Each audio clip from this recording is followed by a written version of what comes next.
محمد بن قاسم اپنے دوست جسیم بن حر کے ساتھ رے کی جانب روانہ۔ محمد بن قاسم کی کارروائیاں۔ رے کے غیر مسلم کردوں کو اس بات کا علم ہو گیا تھا کہ حجاج ابن یوسف نے اپنے نوعمر اور نابالغ بھتیجے محمد بن قاسم کو فوج دے کر ان کی سرکوبی کے لیے بھیجا ہے۔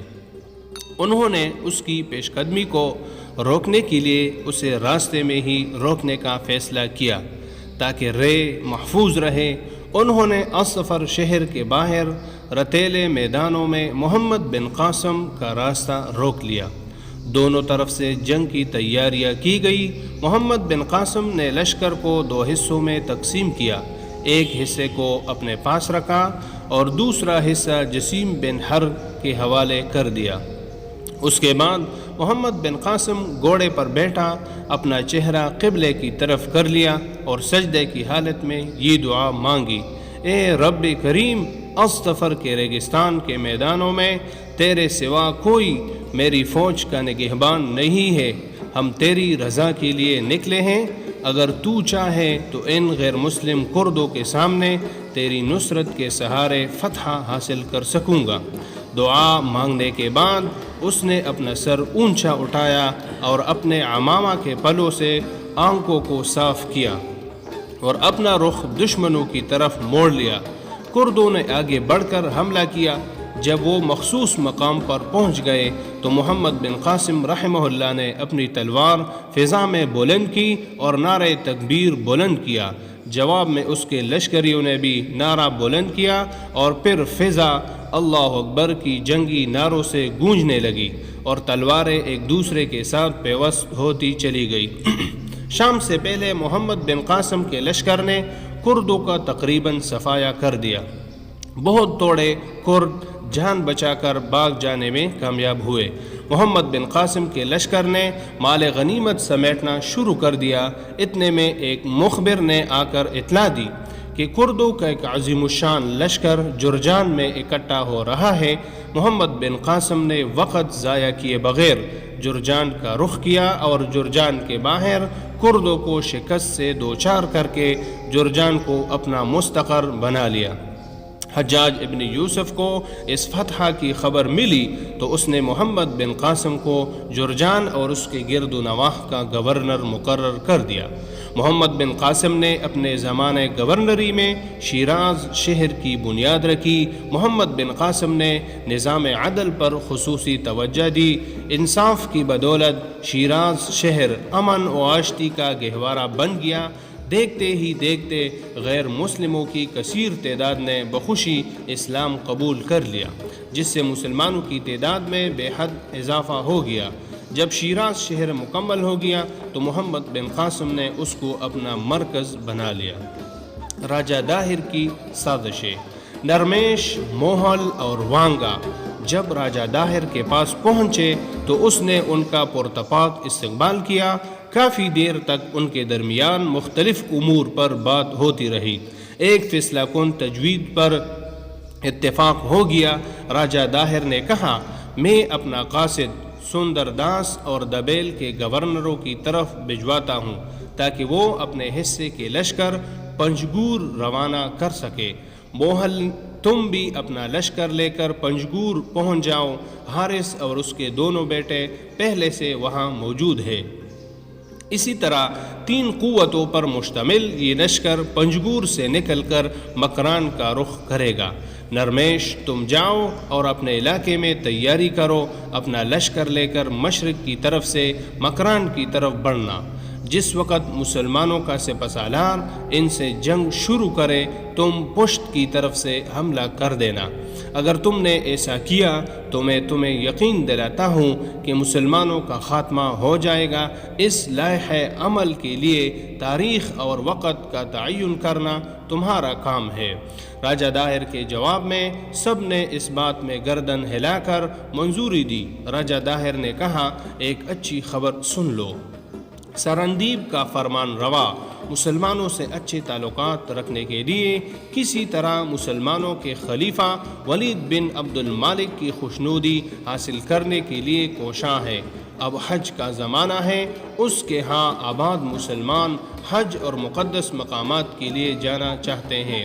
ان کے ہاتھ سرندیب کا راجہ تحائف اور ہدیہ جات ولید بن عبد المالک کی خدمت میں بھیج رہا ہے۔ تفصیل کے مطابق جہازوں پر سامان لادا ہوا ہے، جس میں مختلف قسم کے موتی، جواہر، حبشی غلام اور کنیزیں اور دوسرے تحائف شامل ہیں، تاکہ وہ ان تحائف کو حجاج ابن یوسف کے ذریعے خلیفہ عبد المالک کی خدمت میں پیش کر کے ان سے دوستی کر سکے۔ موہل تمہارے لیے یہ سنہری موقع ہے، اگر تم کوشش کرو تم اس سامان پر قبضہ کر سکتے ہو۔ تمہارا اس معاملے میں کیا خیال ہے؟ ثابت ہوا کہ بدی کا محور راجہ داہر تھا، جس کی پشت پناہی کے بغیر سمندری قزاق مسلمانوں کی عورتوں اور بچوں والے جہاز پر حملہ کرنے کی جرت کبھی نہ کر سکتے تھے۔ موہل نے راجہ داہر سے کہا، آپ بے فکر رہیں، میرے لیے یہ بہت بڑی خوشخبری ہے۔ ہم پیشور بحری قزاق ہیں، ہم ان کے راستے کو بخوبی سمجھتے ہیں، ہم انہیں راستے میں ہی قابو کر لیں گے۔ اسی طرح سے لوٹ مار کریں گے کہ کسی کو کانوں کان خبر نہ ہوگی کہ جہاز کدھر گئے۔ اب میں اپنے علاقوں کی جانب چلتا ہوں، جہاز کو لوٹنے کی تیاری کرتا ہوں۔ نرمیش اس دوران پنجگورہ سے حارث اور اس کے بیٹوں کو لے کر میرے پاس آئے تاکہ حملہ کے لیے وقت اور تاریخ کا تعین کیا جا سکے۔ اس کے بعد اجلاس ختم ہوا اور سب اپنی اپنی منزل کی جانب روانہ ہو گئے۔ وانگا کی جانب سے مسلمانوں کو اطلاع۔ ایک روز خریم بن عمر والی مکران کے ساتھ محو گفتگو تھا کہ انہیں وانگا کی طرف سے قاصد کے آنے کی اطلاع ملی، جس نے آ کر راجہ داہر کی نرمیش اور موہل سے رچائی سازش سے آگاہ کیا، نیز یہ بھی بتایا کہ نرمیش اور موہل راجہ داہر سے مل کر واپس آ رہے ہیں، وانگا سے مل کر اپنے ٹھکانوں پر واپس پہنچیں گے۔ وانگا نے یہ پیغام بھیجا ہے کہ نرمیش کو کسی طرح مسکی نہ پہنچے دیا جائے اور راستے میں ہی اس کا کام تمام کر دیا جائے، تاکہ کرمان کی طرف سے مسلمانوں کے لیے خطرہ ختم ہو جائے۔ سلام مشورے کے بعد خریم بن عمر قاصد کے ہمراہ وانگا کی طرف روانہ ہو گیا۔ اس کے ہمراہ 8 سے 10 مسلح افراد تھے۔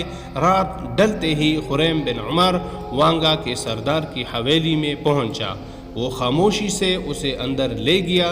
پھر وانگا سردار نے جو تفصیل بیان کی، راجہ داہر سے ملنے کے بعد دونوں نے میرے پاس آنا تھا، لیکن تازہ اطلاع کے مطابق موہل تو اپنے قبیلے کی جانب چلا گیا تاکہ سرندیب سے آنے والے جہازوں کو لوٹ سکے، جس کی ترغیب راجہ داہر نے اسے دی ہے، جبکہ مشترکہ منصوبہ پر نرمیش کام کرے گا۔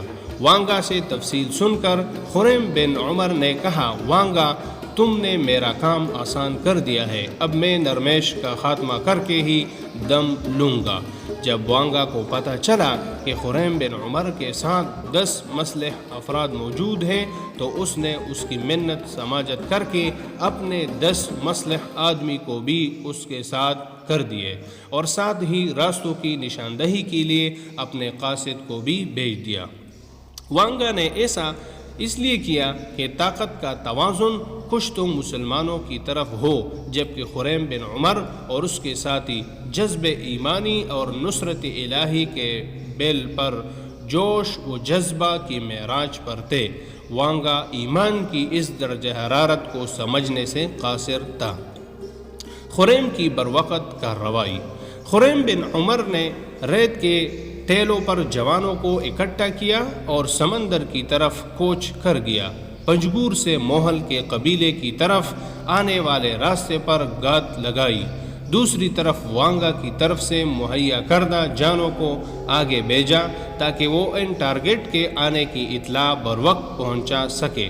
فراہم کردہ لوگوں کو خفیہ رپورٹنگ کے لیے 3 دن کے بعد نرمیش معاویہ اور محمد کے ساتھ ادھر سے گزرا۔ خریم بن عمر نے اپنے لائحہ عمل کے مطابق ان کی راہ روکی۔ ان کے ساتھ 35 جوان تھے۔ خریم بن عمر نے اس تیزی سے حملہ کیا کہ ان کو سنبھلنے کا موقع نہ ملا۔ دوسری طرف سے وانگا کے فراہم کردہ ساتھیوں نے پشت کی جانب سے حملہ کر دیا۔ اسی طرح نرمیش، معاویہ اور محمد سمیت سب کا صفایا ہو گیا، صرف 3 لشکریوں کو زندہ پکڑا گیا۔ خریم بن عمر نے ان تینوں نرمیش، معاویہ اور محمد کے سر کاٹ کر ان کے حوالے کر دیے اور ان کو حکم دیا کہ ان کو موہل کے پاس لے جاؤ اور میرا پیغام اسے دے دو۔ تم نے اور نرمیش نے راجہ داہر کے ساتھ مل کر جو سازش کی تھی وہ ناکام ہو گئی ہے۔ تمہیں تحفے کے طور پر تینوں کے سر بھجوا رہا ہوں۔ تم اب بھی اپنی سازشوں سے باز نہ آئے تو چوتھا کٹنے والا سر تمہارا ہوگا۔ اس نے ان تینوں کو موہل کی بستیوں کی طرف روانہ کر دیا اور خود مکران واپس چلا گیا۔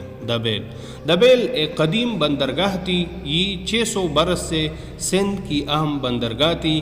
ان دنوں دبیل بحری قزاق سردار موہل کا مرکز تصور کی جاتی تھی۔ موہل اپنے مسلح ساتھیوں کے ساتھ سراندیب سے آنے والے بحری جہازوں پر حملہ آور ہوا اور ان پر قبضہ کر لیا۔